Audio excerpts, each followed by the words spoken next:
Voter ஐடிய கையில் எடுத்துக்கிட்டு ஆளா பூத்துல போய் நின்னு விசில் சின்னத்துக்கு நேரா இருக்கிற அந்த பட்டனை ஒரு அழுத்துங்க. உங்க வீட்டுல இருக்கிற ஒவ்வொருத்தரையும் அழைச்சிட்டு போங்க. ஓட்டு போடணுமா அப்படின்ட்டு அசால்ட்டா இருந்துடாதீங்க. இப்பவே அட்வான்ஸா உங்களுடைய டிக்கெட்டை புக் பண்ணி வச்சுக்கோங்க. இது ஒரு தலைமுறைக்கான ஒரு தேர்தல், உங்களுக்கான தேர்தல். எவ்வளவு பெரிய வசதியான வாழ்க்கையா இருந்தாலும் எல்லாத்தையும் தூக்கி எரிஞ்சிட்டு உங்களுக்காக மட்டுமே வந்திருக்கிறேன். உங்களுக்காக நன்றி கடன் செலுத்துறதுக்காக மட்டுமே வந்திருக்கிறேன். அத்தனை வழிகளையும் தாங்கிக்கிட்டு உங்களுக்காக மட்டுமே நான் வந்திருக்கிறேன். உங்களுக்கு நன்றி கடன் செலுத்துறதுக்காக மட்டுமே வந்திருக்கிறேன். ஒரு நாளும் பொய் சொல்லி உங்களை நான் ஏமாத்த மாட்டேன். 2 முனை போட்டி தான்.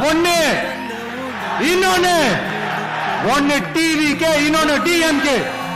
மக்கள் விரோத ஆட்சி நடத்துற ஸ்டாலின் சார் வேணுமா, மக்களை நேசிக்கிற விஜய் வேணுமா? அவ்வளவுதான் இந்த தேர்தலே.